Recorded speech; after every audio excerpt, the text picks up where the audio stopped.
در توگزور برای باغبون فصل زمستان هم کار بسیار است. ساکن دهه گلستانی ناحیه واسه عبدالسلام بک بعد جمع‌آوری حاصل انگور تا حاصل سال آینده در توگزور کار میکند. شاخه‌های توگ را به ترتیب می‌درآورد.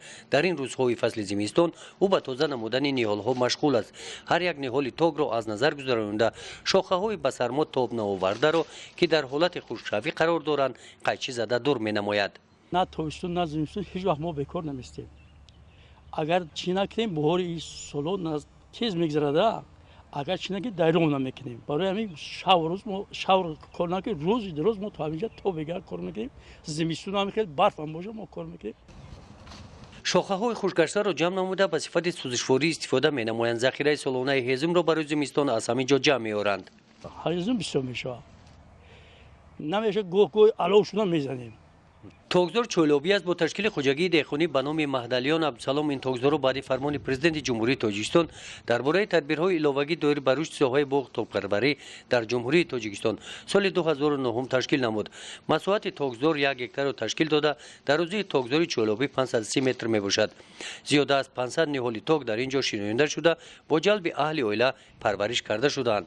عبدالسلام میگوید که در سن سال او در باغ گشت و گذار نموده کار کردن سلامتی او را نگاه می‌دارد. این باغکاری هم خیلی بود است که کار میکنی وقتت خوش میره برای چهار ناز خود میبره یکم کسا یکم چی گپ چی نمیکنه خلاصا فایده میاری زغال نی هم خودت ناز سلامتی ما اینا در عجب نیست که در عسکری دولت مسنجه باشه همین جیبینات یکم وقت یکم جمع درد نمیکنه میرم ناز سلامتیم خوب. در 8 سال موجودیت توگزور دو مرتبه زمستان سالهای 2013 و سال 2014 نیالهای توگزور را سرما زدند.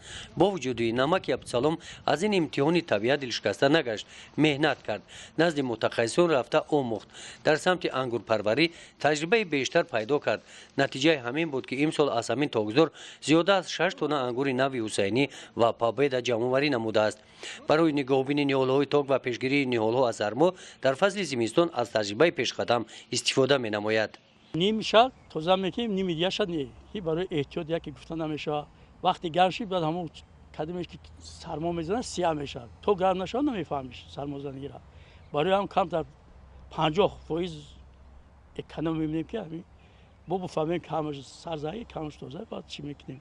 زمین توگزور وسیع کرده می شود. جایهای خالیگی زمین عاقلانه استفاده برده در سبزوات کش کرده شده است.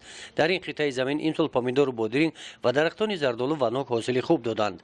همین زمین‌ها را خیلی زمین‌های همین جاش به اوان لالما حساب میشوند.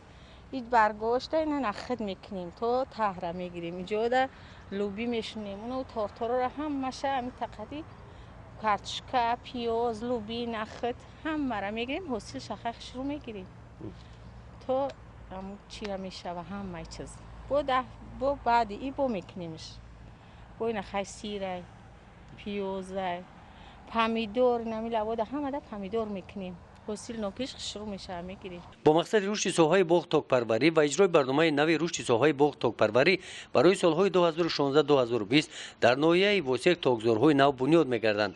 عبدالسلام بک فرموده است که در این سمت به باغکاران کمک رساند.